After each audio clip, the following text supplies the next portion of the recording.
Magandang tanghali po, Yusek. Merong lumabas na Pulse Asia survey na nagpapakita na malaki po yung ibinaba ng approval at trust ratings ni President Marcos. How concerning is this for the President? Nalaman po natin na ang respondents dito ay 2,400. So sa 2,400, hindi naman po ito nagre-reflect ng sentimiento ng kabuuang more than 100 million people or Filipinos in the country. But dahil nga nakita at nabanggit natin itong mga fake news, sumasalamin din po ito sa impluensya ng mga fake news na nagkakalat. Katulad ng sinabi, meron ng findings na nabanggit ang Reuters, at ito ay galing sa isang Israel-based data intelligence firm or disinformation security firm.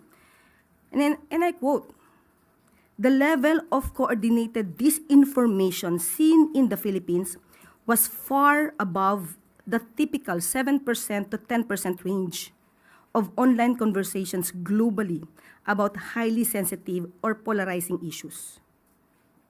End quote. So, kung ang mga tao man na ito ay nagbigay ng kanilang mga opinyon, maharahil ay bunga ito ng mga fake news. At kung ito man ay totoong nagkaroon ng pagsagot, hindi na naman po pabayaan ng gobyerno dahil dapat natin malaman ang mga respondents, saan ang mga respondents, ang mga respondents ba ito ay nakakatanggap ng totoong news o naiimpluwensyahan ng fake news. So ang mga respondents ba na ito ay hindi nakakarating ang tulong ng gobyerno? So dapat din po nating malaman ito sa parte ng administrasyon. At kung ano man po ang nagiging desisyon ng Pangulo at ng administrasyon, at ito'y magre-reflect sa isang survey na naisin pa rin po at ipapatupad pa rin po ng Pangulo kung ano ang nasa batas, kung ano ang tama, at hindi kung ano po ang sasabihin sa isang survey.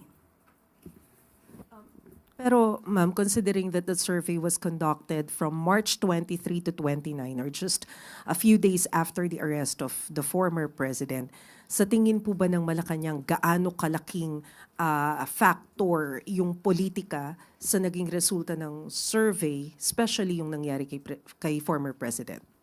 Okay, lumalabas nga po dito na bumaba di umano ang rating, no, approval rating ng Pangulo. Pero sabi nga po natin, ito ay titignan pa rin po ng administrasyon. Hindi naman po natin, hindi papansinin kung ano ang mga sinasabi ng survey. Pero muli, 2,400 ay hindi po ito kabuuan na sentimiento ng buong Pilipinas.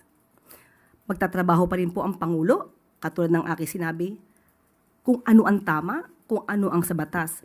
Hindi dahil ito ang idinidikta ng tao na hindi naman naaayon sa batas. Ma'am, last point.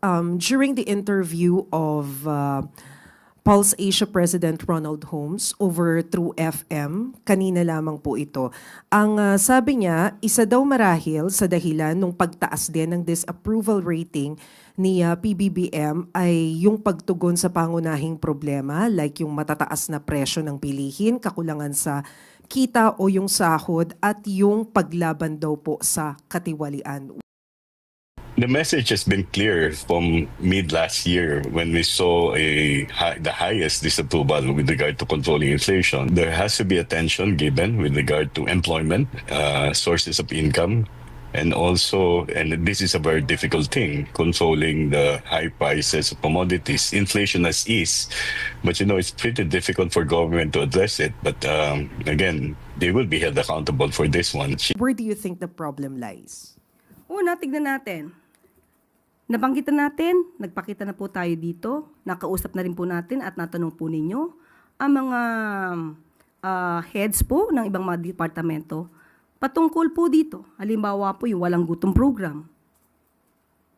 Kaya nga, ang tanong po natin dito, 2,400, nakakarating po kaya ang serbisyo ng gobyerno. Pangalawa po, sinasabi po natin, di ba, na walang trabaho.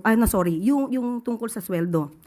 Binanggit na rin po natin ang direktiba ng Pangulo patungkol po sa pagtaas ng sweldo sa pamamagitan po ng Regional Tripartite. So, hindi po yan tinulugan ng Pangulo. Yan po ang direktiba para po tumaas ang sweldo ng ating mga kababayan. So, kung saan man nanggagaling po itong opinion ni Mr. Holmes, okay?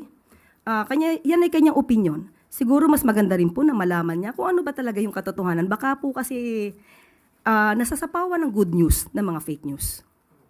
Salamat, ma'am. Maris Umali, GMA Integrated News. Good afternoon, ma'am. Ma'am, before I proceed to my question on kidnappings, may I just do a follow-up question on the question of Maricel? I understand that the 2,400 who were asked in the survey are not representative of the general sentiments of the millions or hundreds of millions of Filipinos. But are you alarmed or are you concerned by the fact that survey results somehow shape the decision-making of individuals, especially when it comes to elections or since we already have an upcoming election? Yeah, that's the reason why we have this directive from the President that we should curtail fake news. Since day one that we had been appointed, we were tasked to do our job, to spread the truth and not fake news. Totoo po yan. Sinabi po natin before na ang fake news makakapag-diskaril ng isipan ng tao, ng taong bayan. Kaya nga po gumagawa ngayon ng aksyon, nagkakaroon po ng pagpupulong ang Presidente, ang Pangulo, sa mga heads of the agencies, especially DICT, para po matugunan na po at mabawasan na po itong mga fake news na nagkakalat, lalong-lalo na po ngayon, campaign season.